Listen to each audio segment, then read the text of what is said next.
Hello everyone, कैसे हो आप सभी लोग। आई होप आप बहुत अच्छे होंगे और अच्छे से तैयारी भी चल रही होगी। सो आज हम करने वाले हैं मंथली एमसीक्यू सीरीज का part 6 for the month of January. अगर आपने इसका प्रीवियस पार्ट नहीं देखा है, पार्ट नंबर 5 का, तो आई बटन पे मैंने इसका लिंक ऐड कर दिया है। इस पर क्लिक करके आप जो है वीडियो देख पाएंगे। यहाँ पे लिंक आपको विजिबल हो जाएगा। ओके, एंड एज यूजुअल जो इसकी पीडीएफ है वो आपको हमारे टेलीग्राम चैनल पर मिल जाएगी, जिसका लिंक डिस्क्रिप्शन बॉक्स में दिया हुआ है। अगर आपको पीडीएफ चाहिए तो आप हमारे टेलीग्राम चैनल ज्वाइन करके वहाँ से पीडीएफ डाउनलोड कर पाएंगे आप। ओके, तो जल्दी से स्टार्ट करेंगे आज का सेशन। पहला आपका क्वेश्चन है, SBI has lowered India's GDP growth forecast to %% for the financial year 2025 in its latest Ecowrap research report. तो एसबीआई ने रिसेंटली एक इनकी रिपोर्ट रिलीज की है, एकोरैप रिसर्च रिपोर्ट, जिसमें मेंशन किया है कि फाइनेंशियल ईयर 2025 का जो ग्रोथ फोरकास्ट है आपका, वो कितना रहेगा, 6.3% रहेगा। ओके, आंसर है इस ऑप्शन नंबर सी। और इन्होंने इस रिपोर्ट में हाईलाइट किया था कि जो इंडस्ट्री सेगमेंट है ये आपका कितना ग्रो होएगा फाइनेंशियल ईयर 2025 में, 6.2%। वहीं पे अगर इसे कंपेयर किया जाए प्रीवियस फाइनेंशियल ईयर से, तो ये आपका जो है डिक्रीज हुआ है, ठीक है, कम हुआ है। पहले यहाँ पे फाइनेंशियल ईयर 2024 की बात करें तो 9.5% का यहाँ पे ग्रोथ हमें देखने को मिला था, और इस बार एक्सपेक्टेड है कि 6.2% का ही ग्रोथ देखने को मिलेगा। नेक्स्ट आपका सेक्टर है सर्विस सेक्टर, जिसमें 7.2% का ग्रोथ यहाँ पे एस्टिमेट किया गया है फाइनेंशियल ईयर 2025 के लिए। एग्रीकल्चर एंड अलाइड सेक्टर के लिए इट इज योर 3.8%। ग्रोथ कितना रहेगा यहाँ पे, 3.8%। ये सब मेंशन किया गया था एसबीआई की एकोरैप रिसर्च रिपोर्ट में। ओके, नेक्स्ट आपका क्वेश्चन है, who won the Cecil B DeMille award 2025, जो लाइफ टाइम अचीवमेंट अवार्ड होता है आपका, and it was given in the 82nd Golden Globe Awards. अब क्वेश्चन क्या है कि इनमें से कौन से पर्सन को ये अवार्ड दिया गया है, तो आंसर आपका हो जाएगा वियोला डेविस। क्या नाम है इनका, वियोला डेविस। और इसी के साथ एक और अवार्ड आपका होता है कैरोल बर्नेट अवार्ड। ये दिया गया है टेड डेंसन को, ठीक है, ये अवार्ड दिया गया है टेड डेंसन को।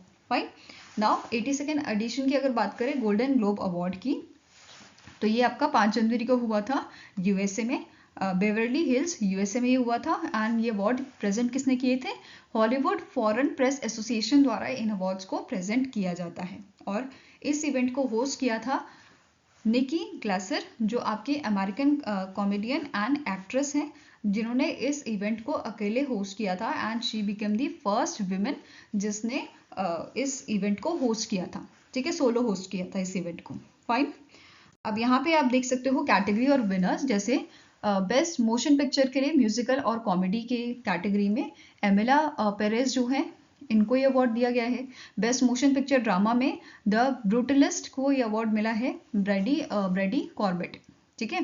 Then best actor in motion picture drama Adrien Brody को ये अवार्ड दिया गया है for the Brutalist movie drama. Then best actress in a motion picture drama ये दिया गया है फर्नांडिस टोरेस।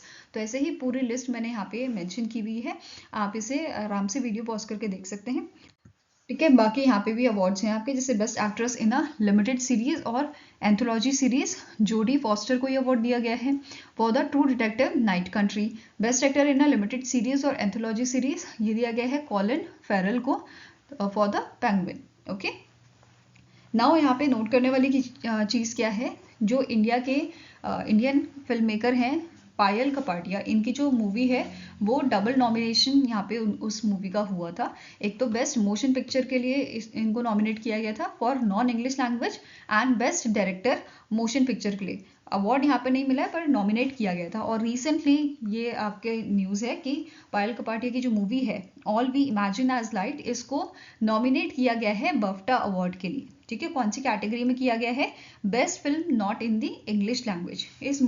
इस कैटेगरी में ये जो है, यहाँ पे जो है इस कैटेगरी में ये अवार्ड के लिए ये नॉमिनेट हुई है।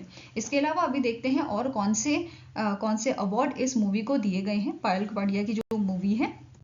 जैसे in month of May 2024 Grand Prix award इनको दिया गया था, 77th कान फिल्म फेस्टिवल जो हुआ था वहाँ पे इनको मिला था, और ये फर्स्ट इंडियन मूवी बनी है जिसे ये अवार्ड मिला है, ठीक है। कौन सा award, grand Prix award.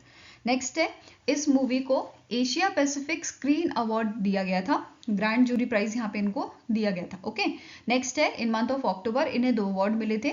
मॉन्ट clear film festivals top award इन्हें दिया गया था, which is fiction feature film, best film के लिए ये अवार्ड दिया गया था। दूसरा है सिल्वर होगो जूरी प्राइज इन्हें दिया गया है at the Chicago international film festival, ये भी आपका अक्टूबर के मंथ में इनको दिया गया था। देन अभी जो है इन मंथ ऑफ जनवरी पायल कपाटिया जो है इनको बेस्ट इंटरनेशनल फीचर बेसिकली इस मूवी ने जीता है best international feature for the New York film critics critical जो आपका इवेंट हुआ था, वहाँ पे इन्होंने बेस्ट इंटरनेशनल फीचर अवार्ड यहाँ पे जीता है। ठीक है, इसके अलावा इन मंथ ऑफ दिसंबर इस मूवी को गौथम अवार्ड्स जो है वो भी दिया गया था। ठीक है, Indian film maker Payal Kapadia's all we imagine as a light won the best international feature at the Gotham award. ठीक है, ये सारी चीजें आपको ध्यान में रखनी है, इससे रिलेटेड क्वेश्चन आपका बन सकता है। नेक्स्ट आपका क्वेश्चन है the Kannada novelist and writer Norbert D'Souza recently passed away. In which year he was honored with the Karnataka Rajyotsav Award? तो जो कन्नड़ नॉवलिस्ट आपके थे एन डिसूजा या नॉर्बर्ट डिसूजा जिन्हें हम जानते हैं इस नाम से, इनकी आप इमेज देख सकते हैं यहाँ पे, इनको जो है 1998 में कर्नाटका राज्योत्सव अवार्ड दिया गया था। तो आंसर आपका यहाँ पे क्या हो जाएगा, इट इज 1998। इसके अलावा इन्हें जो है 2024 में पंपा अवार्ड से नवाजा गया था, कर्नाटका गवर्नमेंट ने ये अवार्ड इन्हें दिया था। इसके अलावा 1993 में कर्नाटका साहित्य अकादमी अवार्ड से भी इनको नवाजा गया था। नेक्स्ट आपका क्वेश्चन है which of the following option is correct with respect to RBI's master direction on a credit information reporting. तो रिसेंटली कुछ डायरेक्शंस जो हैं आरबीआई ने रिलीज की हैं regarding your credit information reporting.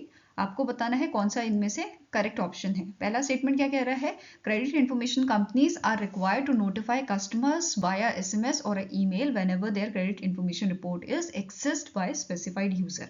तो जब भी किसी कस्टमर की जो क्रेडिट इन्फॉर्मेशन रिपोर्ट है वो एक्सेस की जाएगी स्पेसिफाइड यूजर द्वारा, तो जो क्रेडिट इन्फॉर्मेशन कंपनीज है उनको बताना होगा, उनको नोटिफाई करना होगा कस्टमर को एसएमएस के थ्रू या फिर ईमेल के थ्रू। नेक्स्ट आपके इन्फॉर्मेशन बता रहा है कि जो क्रेडिट इंस्टीट्यूशंस आपके होते हैं जैसे बैंक हो गया, एनबीएफसी हो गया, इनको जो है इन्फॉर्म करना होगा कस्टमर्स को of the reason for rejecting their request for a data correction. मतलब कस्टमर की अगर अपील जो है रिजेक्ट की जाती है डेटा करेक्शन की, तो क्रेडिट इंस्टीट्यूशंस को बताना होगा कि क्यों हमने आपकी जो अपील है वो रिजेक्ट की है।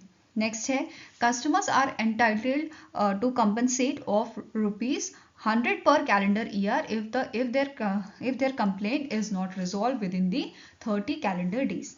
यहाँ पे क्या बोला है कि कस्टमर को कंपनसेशन मिलेगा ₹100 पर कैलेंडर डे का अगर उनकी जो कंप्लेन है वो 30 दिन तक रिजॉल्व नहीं होती है। ठीक है, ये क्लियर है, मतलब 30 दिन तक अगर नहीं होती उसके बाद इनको कंपनसेशन जो है मिलेगा पर कैलेंडर डे कितना, ₹100 का, पर डे का ₹100 इनको दिया जाएगा। ओके, नेक्स्ट स्टेटमेंट कह रहा है credit score update must now be done every 15 days instead of a monthly providing a more accurate and timely representation of a borrowers credit activity. और ये इफेक्ट में आ गया है आपका 1 जनवरी 2025 से। तो यहाँ पे क्या बोला है, जो क्रेडिट स्कोर है ये पहले मंथली बेसिस पे अपडेट होता था, अब इसको 15 डेज में अपडेट करना होगा। ये भी मैंडेट यहाँ पे आरबीआई द्वारा लाया गया है। ओके, नाउ नेक्स्ट स्टेटमेंट क्या है, ऑल आर करेक्ट। तो आंसर आपका हो जाएगा सारे ही करेक्ट है, answer is option number E. Clear है। नाउ अब इससे रिलेटेड और क्या क्वेश्चन बन सकता है, एक तो बन सकता है कि कंपनसेशन के ऊपर कि कितना कंपनसेशन मिलेगा।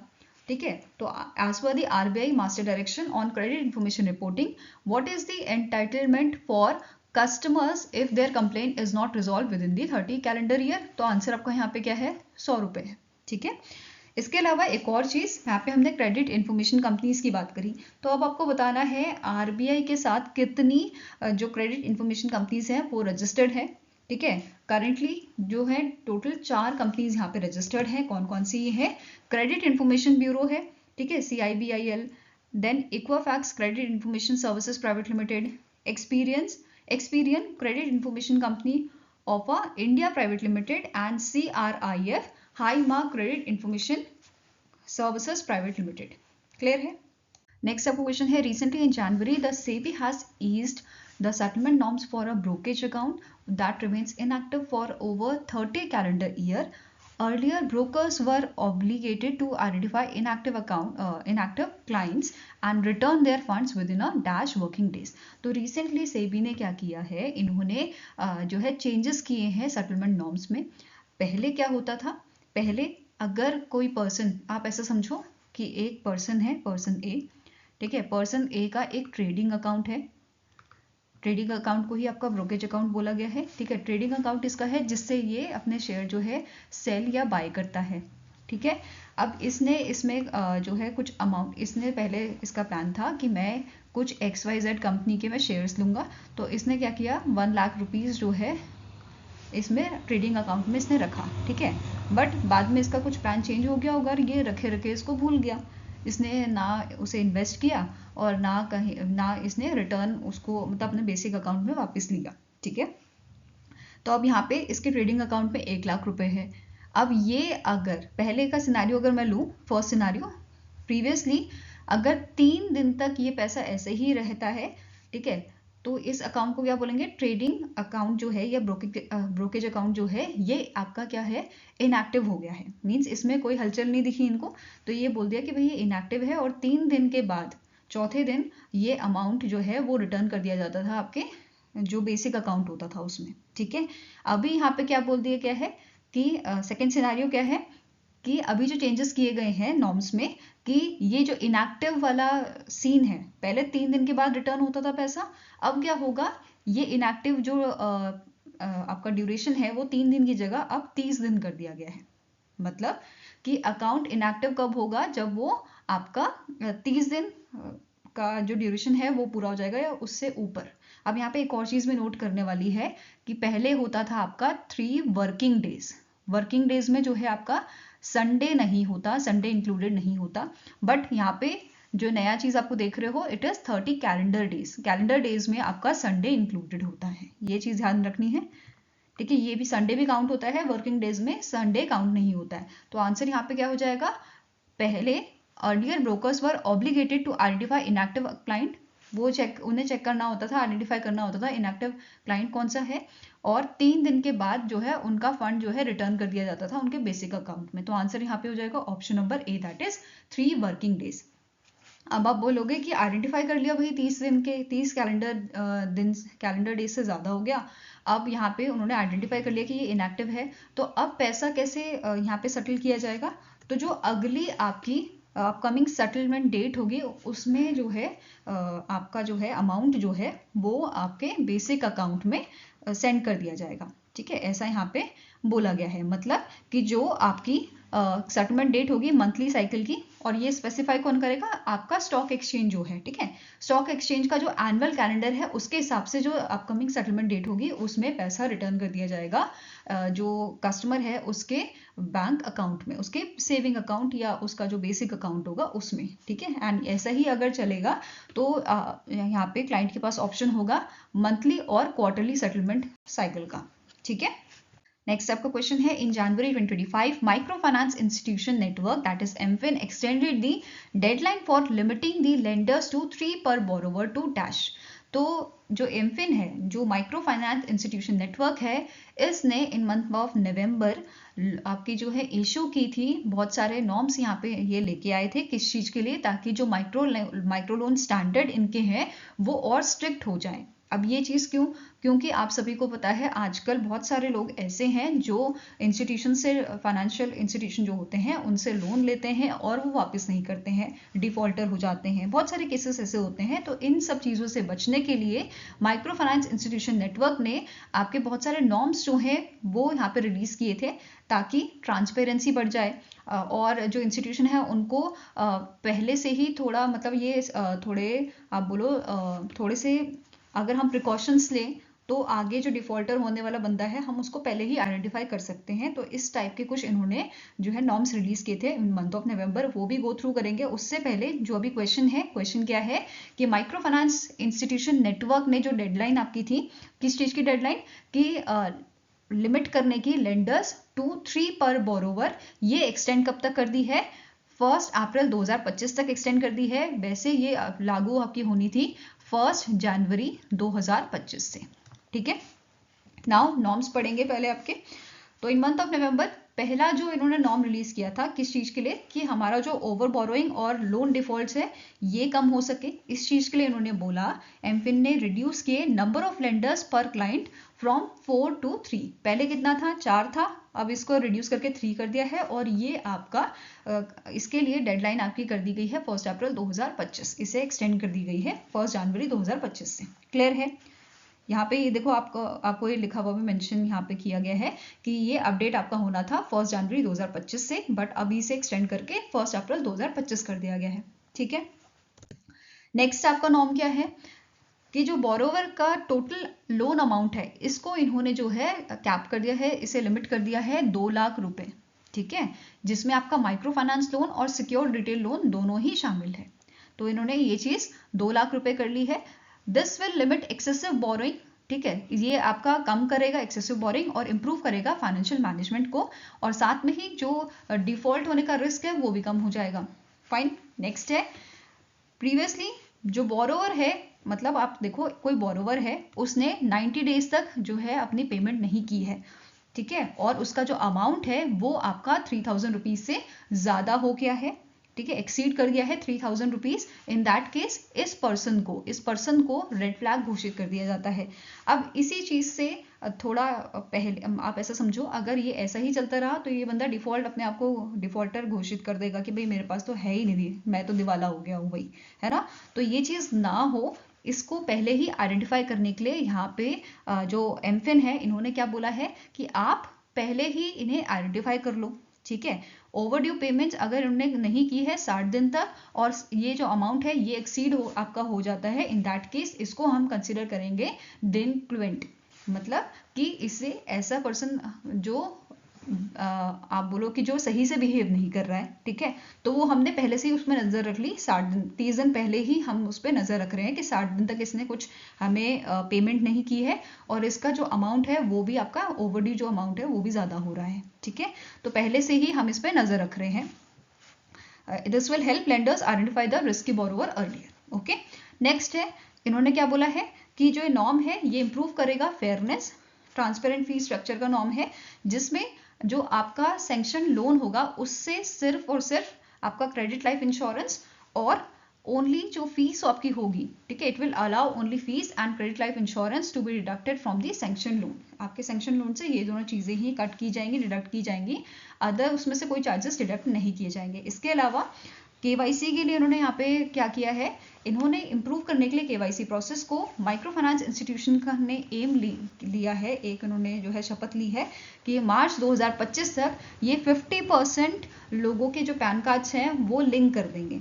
ठीक है, micro finance institution aim to link PAN cards with 50% of borrower account by March 2025, ये चीज उन्होंने बोली है। ये क्या करेगा, ये हेल्प करेगा रिड्यूस करने में risk of identity theft and help lenders to make informed decision. Okay, तो ये सारी चीजें इन्होंने इन मंथ ऑफ नवंबर जो है लाई थी और इसी पे बेस्ड आपका अभी क्वेश्चन बना है कि जो डेडलाइन है वो कब तक एक्सटेंड की है। ओके, नेक्स्ट आपको क्वेश्चन है, as per the NSO which is National Statistics Office, जो आपका ministry of Statistics and Programme Implementation के अंडर आता है, इन्होंने रिलीज किया है first advance estimate of annual gross domestic product for the financial year 2025 और इसमें मेंशन किया गया है कि इंडिया की जो जीडीपी है, जो ग्रॉस डोमेस्टिक प्रोडक्ट इंडिया का है, इट इज एक्सपेक्टेड कि ये ग्रो करेगा -% विच इज योर 6.4%। कितना ग्रो करेगा, ये ग्रो करेगा 6.4%, ऐसा फर्स्ट एडवांस एस्टिमेट में बताया गया है which is release by the NSO. Okay, अब ये जो आपका एस्टिमेशन दिया गया है ये 4 ईयर लो है। इन्होंने यहाँ पे क्या बोला है कि दिस इज द 4 ईयर लो, जो एक्सपेक्ट यहाँ पे जो ग्रोथ है it is expected 6.4%। Okay, nominal GDP की बात करें, जो इस रिपोर्ट में मेंशन किया गया था, इस एस्टिमेट में मेंशन की गई थी कि ये आपकी ग्रोथ रहेगी नॉमिनल जीडीपी की 9.7% फॉर फाइनेंशियल ईयर 2025। अगर बात करें रियल ग्रॉस वैल्यू एडेड की, तो ये रजिस्टर किया गया है कि इसकी जो ग्रोथ है ये 6.4% रहेगी फाइनेंशियल ईयर 2025 में, एंड नॉमिनल जीवीए जो रहेगा आपका नॉमिनल ग्रॉस वैल्यू एडेड जो रहेगा, it will be your 9.3% in financial year 2025।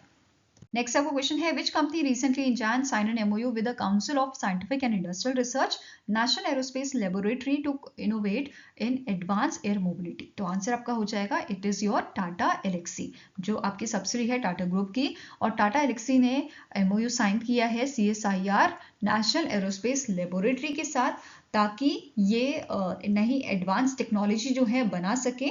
किस चीज़ के लिए? आपके अनमैन्ड एरियल व्हीकल्स के लिए, अर्बन एयर मोबिलिटी के लिए और electric vehicle take off and landing aircrafts के लिए। ओके, नाउ टाटा एलेक्सी की बात करें, इसके करंट CEO हैं मनोज राघवन।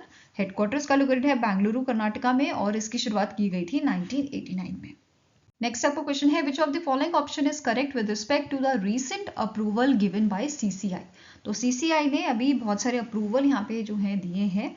उनमें से पहला आपका है कि CCI ने अप्रूव किया है टाटा इलेक्ट्रॉनिक्स प्राइवेट लिमिटेड को कि एक्वायर करे मेजॉरिटी स्टेक आपके पेगाट्रॉन इंडिया में। पेगाट्रॉन इंडिया आपका जो है आर्म है, वैसे तो ये ताइवान की आपकी कंपनी है, ठीक है, ताइवानीज कंपनी है, और ये आपका इसका इंडियन आर्म है, ठीक है, जिसकी यहाँ पे बात की जा रही है। जो टाटा इलेक्ट्रॉनिक्स प्राइवेट लिमिटेड है ये इसमें मेजॉरिटी स्टेक एक्वायर करेंगे, ठीक है।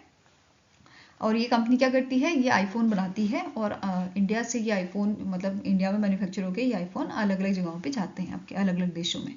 नेक्स्ट है CCI ने अप्रूव किया है Gentari renewable India management private limited to acquire 21 special purpose vehicle that own renewable energy plants.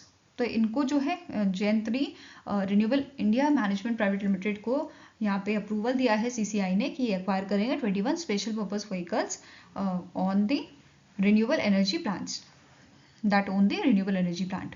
Next आपका स्टेटमेंट क्या बोल रहा है, जो CCI है इन्होंने अप्रूव किया है CA कैरो investment proposal to acquire up to 68.9% stake in a Roop Automotives Limited। तो CCI ने अप्रूवल दिया है CA कैरो इन्वेस्टमेंट को कि एक्वायर कर सकते हैं 68.9% स्टेक आपके रूप ऑटोमोटिव लिमिटेड में, ठीक है। नेक्स्ट आपका पॉइंट है both B and C are correct और all A, B and C are correct. तो आंसर है ऑप्शन नंबर E, ये तीनों ही स्टेटमेंट आपके करेक्ट है। नेक्स्ट आपका क्वेश्चन है which of the following statement is incorrect with respect to the Border Gavaskar trophy 2024-2025। पहला स्टेटमेंट आपका कह रहा है कि ऑस्ट्रेलिया ने इस ट्रॉफी को जीता है और 10 साल बाद जो है इन्होंने ये ट्रॉफी जीती है।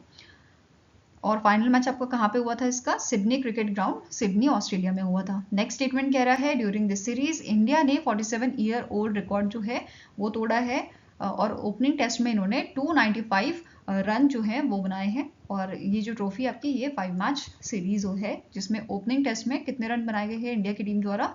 295 run. Next statement says Jasprit Bumrah जो है इनको player of the series title दिया गया है as he emerged as the highest wicket taker of the tournament with the 32 wickets. Next statement says कि विराट कोहली ने जो है रिटायरमेंट अनाउंस किया है from the international cricket during this series. Next is Jasprit Bumrah has become the fastest Indian bowler to reach 200 test wickets. तो इनमें से कौन सा स्टेटमेंट इनकरेक्ट है? तो answer here is option number D, that is Virat Kohli ने नहीं, रविचंद्रन अश्विन ने यहाँ पे अनाउंसमेंट किया है रिटायरमेंट का from the international cricket. Okay, now next कुछ अदर की पॉइंट्स लिख लेते हैं इस सीरीज से related.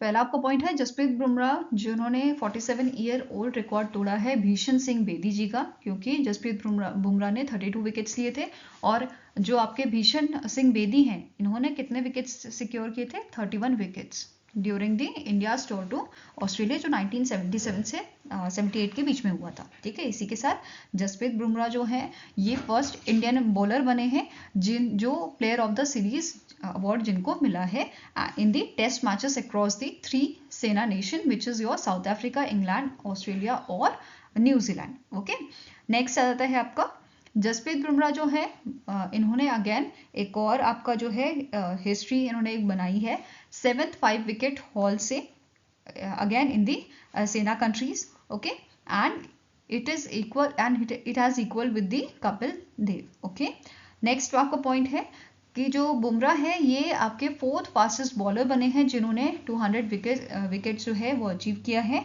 Behind Waqar Younis, then Dale Steyn and Kagiso Rabada. Okay, साथ में ये भी नोट करना है he has also become the first bowler जिन्होंने अचीव किया है 200 wickets with a sub 20 bowling average which is 19.56। Okay, next आपका पॉइंट है ऋषभ पंत जो है इन्होंने भी जो है फास्टेस्ट टेस्ट हाफ सेंचुरी आपकी बनाई है जस्ट 29 बॉल्स में against the Australia. Okay, and he has also broken the record of a 33 ball held by the England's John Brown Melbourne, जो मैच आपका मेलबर्न में हुआ था 1895 में, and West Indies Roy Fredericks. Okay, अब इसी के साथ एक और चीज नोट कर लेते हैं एडिशनल इन्फॉर्मेशन।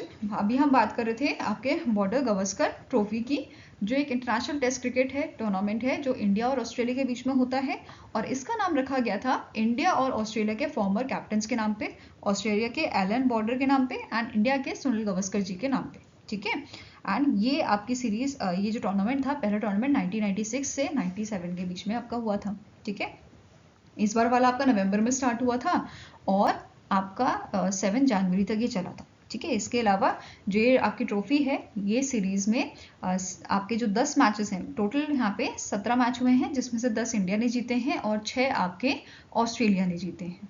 ठीक है, नेक्स्ट आपका क्वेश्चन है which state government has recently in January launch the Arogya scheme to provide cashless medical treatment to their state road transport corporation employees and their families.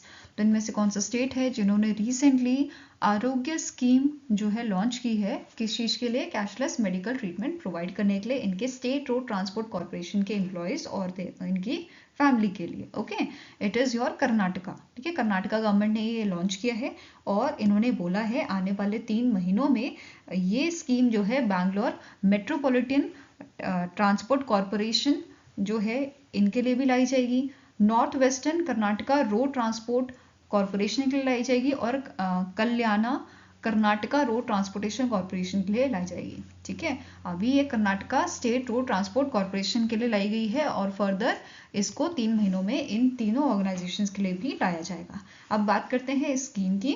पहला आपका पॉइंट है कर्नाटका गवर्नमेंट ने यहाँ पे सेटअप किया है टोटल बजट 20 करोड़ का।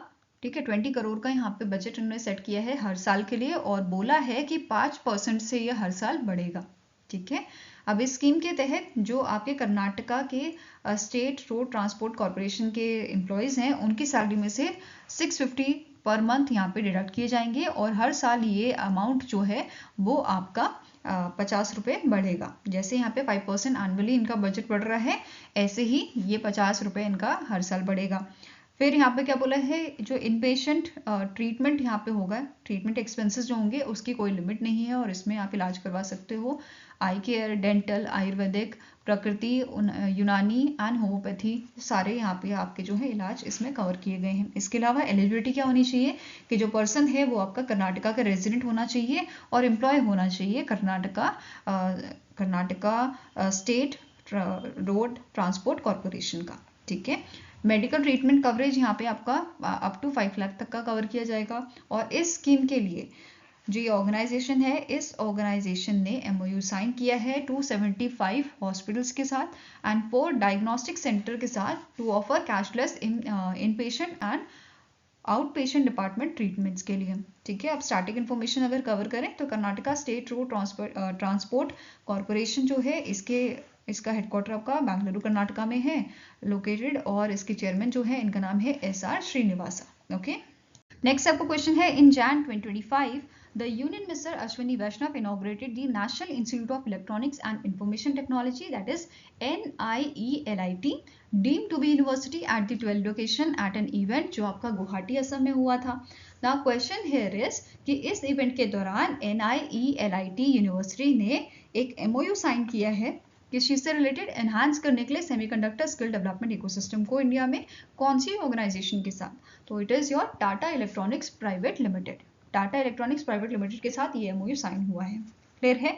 आंसर यहाँ पे आपका हो जाएगा it is option number C. और सिग्नेटरीज की बात करें तो आपके इस यूनिवर्सिटी से यहाँ के जो डायरेक्टर जनरल हैं मदन मोहन त्रिपाठी जी, उन्होंने ये अग्रीमेंट साइन किया है और आपके टाटा इलेक्ट्रॉनिक्स की तरफ से रणधीर ठाकुर जो MD and CEO है इस ऑर्गेनाइजेशन के, उन्होंने अग्रीमेंट साइन किया है। नाउ इस ऑर्गेनाइजेशन की बात करें तो हेडक्वार्टर कहाँ लोकेटेड है? बेंगलुरु कर्नाटका में और इसकी शुरुआत की गई थी 2020 में।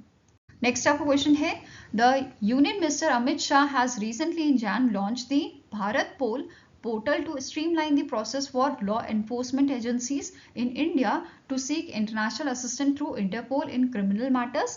The Bharat Pol is developed by which organization or a ministry?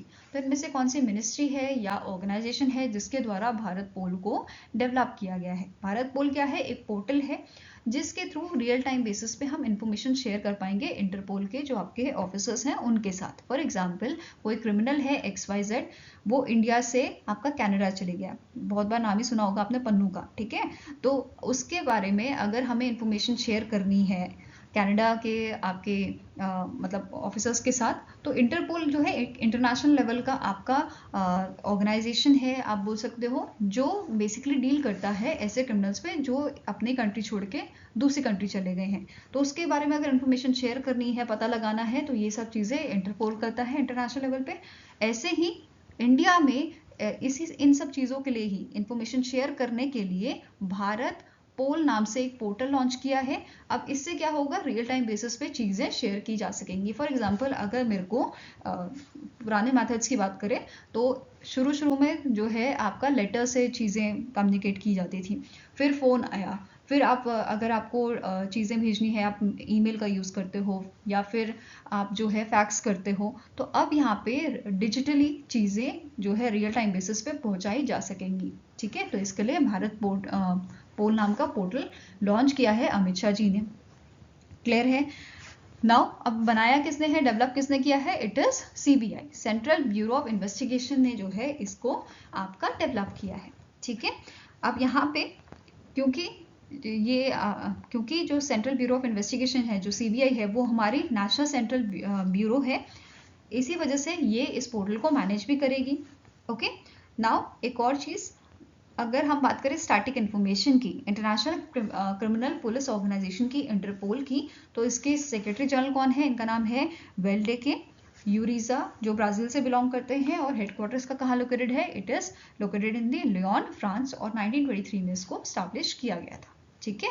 तो अब बेसिकली जो पुराने मेथड्स हमारे थे उनको छोड़ के हम डिजिटली चीज़ों पे जा रहे हैं, ठीक है? तो अब जो है लेटर्स, ईमेल, फैक्स जो है, इन सब को छोड़ के हम इनसे भी ज़्यादा हाई स्पीड चीज़ पे काम कर रहे हैं, और इसी वजह से ये पोर्टल आपका लाया गया है, लॉन्च किया गया है। नेक्स्ट क्वेश्चन है, India and Malaysia held their first India Malaysia security dialogue in dash city to enhance bilateral corporation. तो रिसेंटली इंडिया और मलेशिया का पहला सिक्योरिटी डायलॉग आपका हुआ था, कहाँ पे हुआ था? ये न्यू दिल्ली में हुआ था, ठीक है? Answer here is option number E, और दोनों ही आपकी कंट्री ने यहाँ पे बायलैटरल जो आपके मतलब इश्यूज थे उनके ऊपर बातचीत की है, ठीक है? नाउ अब इस डायलॉग में इंडिया की तरफ से और मालदीव्स के मलेशिया की तरफ से कौन कौन लोग शामिल थे?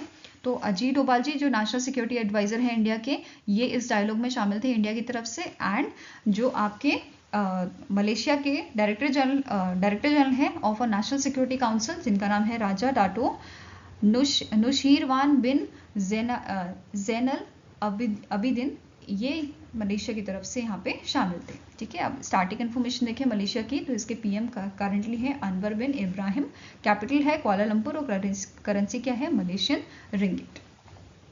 नेक्स्ट आपका क्वेश्चन है, name the company that has delivered India's first driverless make in India train set to Bengaluru metro rail corporation limited. तो इनमें से कौन सी ऑर्गेनाइजेशन है जिसने डिलीवर किया है रिसेंटली पहली driverless make in India train set, और किसको डिलीवर की है? बेंगलुरु मेट्रो रेल कॉर्पोरेशन को डिलीवर की है। तो it is your Titagarh rail system limited. Okay, answer here is option number A। और ये ट्रेन सेट जो है ये कंस्ट्रक्ट किया गया था उत्तरपारा, वेस्ट बंगाल में। ओके, नाउ जो ये ऑर्गेनाइजेशन है जिसने कंस्ट्रक्ट किया है इस ट्रेन सेट को, यहाँ पे इन्होंने क्या बोला है? ये 2 एडिशनल ट्रेन सेट प्रोवाइड करेंगे आपके बेंगलुरु मेट्रो रेल को बाय द अप्रैल 2025, एंड ये फर्दर प्रोडक्शन आपका जो है ये थोड़ा तेजी दिखाएंगे प्रोडक्शन में, ऑफर 2 यूनिट्स पर मंथ ये करेंगे बाय द सितंबर 2025, ऐसा इन्होंने यहाँ पे मेंशन किया था।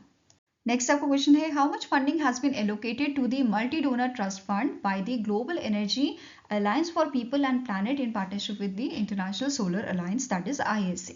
तो यहाँ पे एलोकेट की गई है $100 मिलियन की फंडिंग। और ये जो आपका प्रोजेक्ट है मल्टी डोनर ट्रस्ट फंड जो है, ये एक आपका की इनिशिएटिव है GEAPP और ISA का। बेसिकली इन दोनों ऑर्गेनाइजेशन ने पार्टनरशिप में लॉन्च किए हैं और अनाउंस किए हैं 3 की इनिशिएटिव, जिसमें से मल्टी डोनर ट्रस्ट फंड एक है। इसका मेन एम क्या है कि रेस करना $100 मिलियन सपोर्ट किस चीज़ के लिए, सपोर्ट करने के लिए इंडिया के सोलर एनर्जी प्रोजेक्ट्स को। ठीक है। दूसरा आपका इनिशिएटिव जो यहाँ पे आपका अनाउंस किया गया है, it is DUET, digitalisation of a utilities for energy transition. तो नाम से पता चल रहा है ये क्या करेगा, डिजिटलाइज करेगा। ठीक है। This partnership focuses on modernizing and digitalizing the utilities to enhance efficiency and reliability in a energy distribution। और इसका मेन एम क्या है, रिड्यूस करना एनर्जी लॉसेस को, ऑप्टिमाइज करना बैटरी एनर्जी स्टोरेज सिस्टम को, that is BESS, and integrate करना, deployment integrate करना डिसेंट्रलाइज रिन्यूएबल एनर्जी सोर्सेस को into a grid. Okay. Next आपका इनिशिएटिव है एनर्जी ट्रांजिशन इनोवेटिव चैलेंज 2.0, जिसे डिज़ाइन किया गया है सपोर्ट करने के लिए स्टार्टअप्स को, जो कैसे ये इसको सपोर्ट करेंगे, इनको फंडिंग ऑफर करेंगे, मार्केट एक्सेस इनको देंगे, साथ में मेंटोरशिप प्रोवाइड करेंगे ताकि इनोवेटिव सॉल्यूशंस ये प्रोवाइड कर सकें for India's clean energy transition. Okay. साथ में नेक्स्ट आपका पॉइंट क्या बोल रहा है, ये जो इन दोनों ऑर्गेनाइजेशन की कोलैबोरेशन है, इसका मेन एम क्या है कि जो इंडिया का टारगेट है, इंडिया का जो प्लान है, टारगेट है 500 gigawatt of renewable energy capacity by 2030, इसको हम अचीव करने में मदद करें, हेल्प करें। Okay. Now static information cover करेंगे। ISA के DG कौन है, अजय माथुर। हेडक्वार्टर्स का लोकेटेड आपका गुरुग्राम हरियाणा में। चेयरमैन कौन है, PM मोदी जी हैं। ठीक है। GEAPP की बात करें तो इसके CEO हैं वू छोंग युओंग। हेडक्वार्टर्स का लोकेटेड आपका न्यूयॉर्क USA में। और 7 फाउंडेशन कंट्रीज की है या फाउंडिंग कंट्रीज इसकी हैं, Congo, Ethiopia, India, Indonesia, Nigeria, South Africa और Vietnam. Okay. Now next up question है, name the organization that has recently partnered with the Ultra Maritime USA based firm to supply sonobuoys for Indian Navy। तो recently Bharat dynamics limited ने agreement sign किया है, partnership की है ultra maritime के साथ। किस चीज़ के लिए, मैन्युफैक्चर करने के लिए सोनोबॉयज को इंडिया में फॉर इंडियन नेवीज। ठीक है। अब आप सोच रहे होंगे सोनोबॉयज क्या है, ये आपके डिवाइसेस होते हैं जो पानी के सरफेस पे तैरते हैं। इनका काम होता है कि कोई अगर सबमरीन सामने से आ गई उसको डिटेक्ट करना और इसका इंफॉर्मेशन हमारी फोर्सेस को प्रोवाइड करना। ठीक है, ताकि जो भी थ्रेट है उसको हम पहले ही हटा सकें। ओके। अब सोनोबॉयज जो हैं ये मैन्युफैक्चर किए जाएंगे विशाखापट्टनम, जो आपके जहाँ पे फैसिलिटी है भारत डायनेमिक्स लिमिटेड की, विशाखापट्टनम आंध्र प्रदेश में। एंड बेसिकली दोनों ऑर्गेनाइजेशन का जॉइंट वेंचर यहाँ पे सेटअप किया जाएगा एंड ये ऑपरेशन होगा 2027 में। ठीक है। और ये दोनों ऑर्गेनाइजेशन मिलके इसे जो है डेवलप करेंगी। ओके। इंडिया में डेवलप हो रहा है तो इंडिया की जो कंपैटिबिलिटी है उसके हिसाब से इसको डेवलप किया जाएगा। और इंडियन नेवी जो है, अगर हम बात करें अभी की, तो इंडियन नेवी ऑपरेट करती है 12 P-81 मैरीटाइम पेट्रोल एयरक्राफ्ट, जिससे वो ड्रॉप करती है सोनोबॉयज को। ठीक है, over the surface of ocean. Okay. Now static information की बात करें तो करंट CMD है BDL के आपके A माधवराव। हेडक्वार्टर लोकेटेड है हैदराबाद तेलंगाना में। और स्टैब्लिश कब किया गया था, इसे 1970 में इसको स्टैब्लिश किया गया था। नेक्स्ट आपका क्वेश्चन है, in January 2025 union minister Nitin Gadkari has announced the upgraded cashless treatment scheme for road accidents victim which is set to launch by the March 2025। तो इसे एक्चुअल में लॉन्च कब होना है, 2025 मार्च 2025 में। बट इसका अभी अनाउंसमेंट किया गया है कि ऐसा हम स्कीम लाने वाले हैं। इस स्कीम के तहत गवर्नमेंट जो है ये प्रोवाइड करेगी cashless treatment for a road accident victims up to ₹- per person पर एक्सीडेंट। तो यहाँ पे इस स्कीम के तहत कैशलेस ट्रीटमेंट दिया जाएगा रोड एक्सीडेंट विक्टिम को 1.5 लाख का। ठीक है, आंसर यहाँ पे आपका क्या हो जाएगा, it is option number A, that is ₹1.5 lakh का यहाँ पे अमाउंट इन्हें प्रोवाइड किया जाएगा। और अगर हिट एंड रन का केस है और जो पर्सन है उसकी डेथ हो जाती है, इन दैट केस 2 लाख का अमाउंट इनको प्रोवाइड किया जाएगा, उनकी फैमिली को। ओके। इसी के साथ इस इवेंट में एक और चीज लॉन्च की गई थी, इन्होंने यहाँ पे लॉन्च किया था नेशन वाइड स्कीम। किस चीज के लिए, स्टैब्लिश करने के लिए ड्राइवर ट्रेनिंग इंस्टीट्यूट। कोई पर्सन अगर वो ड्राइवर ट्रेनिंग इंस्टीट्यूट सेटअप करता है उसको यहाँ पे इंसेंटिव प्रोवाइड करेगी गवर्नमेंट। ठीक है। एंड इनको एडिशनल रिवॉर्ड भी प्रोवाइड करेगी for integrating the infrastructure of automated testing station and DTIs which is your driver training institute. तो इसके लिए भी नई स्कीम उन्होंने लॉन्च की है। ओके, नाउ अब डिटेल में बात करेंगे कैशलेस ट्रीटमेंट स्कीम की।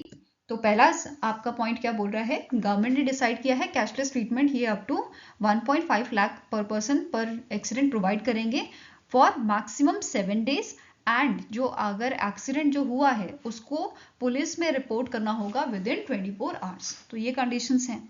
दूसरा ये भी मैंने क्लियर कर दिया, हिट एंड रन के केसेस में जो फैमिली है डिजीज की उसको 2 लाख का अमाउंट जो है प्रोवाइड किया जाएगा। देन नेक्स्ट आपका पॉइंट है, इसमें स्कीम में सारे आपके जो रोड एक्सीडेंट्स हैं वो कवर किए जाएंगे जिसमें मोटर व्हीकल भी आपका शामिल होगा regardless of a type of road.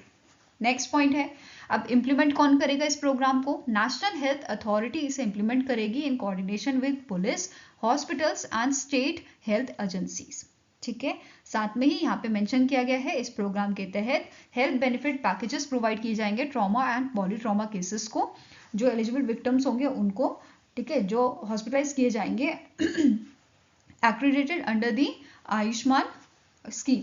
Okay, Ayushman Bharat प्रधानमंत्री जन आरोग्य योजना के तहत। ओके, नाउ जो ये प्रोग्राम है ये इम्प्लीमेंट किया जाएगा यूजिंग इंफॉर्मेशन टेक्नोलॉजी प्लेटफॉर्म, मतलब IT प्लेटफॉर्म के द्वारा इसको इम्प्लीमेंट किया जाएगा, जिसमें इंटीग्रेट किया जाएगा आपका डिटेल एक्सीडेंट पोर्टल जो आपका ministry of road transport and highway की आपकी ऐप है with the transaction management system. ठीक है, जो आपका किसका है, नेशनल हेल्थ अथॉरिटी का। ओके, तो इन दोनों को इंटीग्रेट यहाँ पे किया जाएगा। फाइन, नेक्स्ट आपका क्वेश्चन है, with which company the ministry of electronics and information technology has signed an MOU to train 5 lakh Indians under the India AI mission. India AI mission आपका जो है मार्च 2024 में अप्रूव किया गया था PM मोदी द्वारा।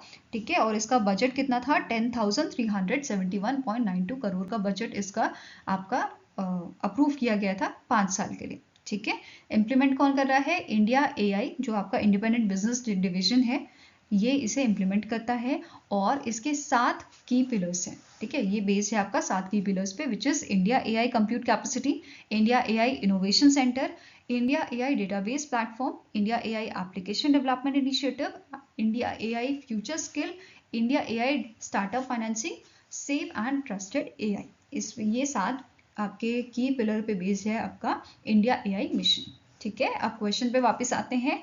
क्वेश्चन क्या था कि कौन सी कंपनी के साथ ministry of electronics and information technology का अग्रीमेंट साइन हुआ है, MOU साइन हुआ है ट्रेन करने के लिए 5 लाख इंडियंस को। तो answer here is it is done with the Microsoft. ठीक है, किसके साथ साइन हुआ है, माइक्रोसॉफ्ट के साथ। और इस MOU के तहत माइक्रोसॉफ्ट जो है ये स्किल डेवलपमेंट ट्रेनिंग प्रोवाइड करेगा 5 लाख स्टूडेंट्स को, टीचर्स को एंड प्रोफेशनल्स को इन दी AI आर्टिफिशियल इंटेलिजेंस बाय 2026। इसके अलावा इस MOU के तहत माइक्रोसॉफ्ट जो है इसने पार्टनरशिप की है ministry of electronics and information technology के साथ सेटअप करने के लिए AI सेंटर ऑफ एक्सीलेंस जिसका नाम है AI कैटलिस्ट। ठीक है, इसका काम क्या रहेगा, मेन एम इसका रहेगा प्रमोट करना rural AI innovation and support करना 1 लाख AI इनोवेटर्स को एंड डेवलपर्स को through the hackathons, community building solution and AI market place. Okay, इसके बारे में और डिटेल देखते हैं। माइक्रोसॉफ्ट ने यहाँ पे क्या बोला है, ये स्टैब्लिश करेंगे AI प्रोडक्टिविटी लैब्स इन 20 national skill training institutes centres जो आपके 10 स्टेट्स में लोकेटेड होंगे। ओके, नेक्स्ट आपका पॉइंट क्या बोल रहा है, यहाँ पे एक चीज़ नोट करना है कि माइक्रोसॉफ्ट ने डिफरेंट फील्ड से ऑर्गेनाइजेशन के साथ कोलैबोरेशन किया है ट्रेन करने के लिए इनके एम्प्लॉयज़ को, जैसे Delhi based RailTel corporation of India जो है इनके एम्प्लॉयज़ को ट्रेन करने के लिए माइक्रोसॉफ्ट ने इनके साथ अग्रीमेंट साइन किया है। ठीक है, for providing training for the next generation digital cloud and AI technologies. Next है माइक्रोसॉफ्ट ने साइन किया है एडटेक कंपनी के साथ अग्रीमेंट 3 साल का which is upgrade education private limited to learn in AI training programmes. Next आता है महिंद्रा एंड महिंद्रा लिमिटेड के साथ इन्होंने जो है आपका पार्टनरशिप किया है डेवलप करने के लिए वेरियस AI प्रोजेक्ट्स को। अब बात करते हैं माइक्रोसॉफ्ट ने जो है एक NBFC के साथ कोलैबोरेशन किया है which is your Bajaj Finserv limited implement करने के लिए AI use cases across the work stream powered by Microsoft advance AI technology. Next आपका है माइक्रोसॉफ्ट ने अपोलो हॉस्पिटल के साथ जो है अग्रीमेंट किया है, पार्टनरशिप की है प्रोवाइड करने के लिए assistant to the Apollo hospitals in India with its data strategy engineering platform और मर्ज करना एआई को to create a new intellectual property that is IP. Okay, इसी के साथ नोट करना है ये सारे जो अग्रीमेंट हमने पढ़े अभी, ये सारे इनिशिएटिव जो हमने पढ़े वो आपके सामने आए हैं आफ्टर जो माइक्रोसॉफ्ट के सीईओ हैं सत्य नडेला जी, इन्होंने अनाउंसमेंट किया था कि ये 3 बिलियन यूएस डॉलर का इन्वेस्टमेंट इंडिया में करने वाले हैं नेक्स्ट 2 ईयर्स में। उसके बाद ये सारे हमें जो है अग्रीमेंट्स एमओयूज देखने को मिले हैं। ठीक है, इसके अलावा एक और चीज़ यहाँ पे जो इन्होंने मेंशन की थी कि आने वाले टाइम में मतलब 2030 तक इनका एम है, इन्होंने कमिटमेंट किया है कि जो माइक्रोसॉफ्ट है इसका एम है ये ट्रेन करे 10 मिलियन पीपल्स को इंडिया में ऑन आर्टिफिशियल इंटेलिजेंस स्केल। ठीक है, ऐसा इन्होंने यहाँ पे अनाउंसमेंट किया था।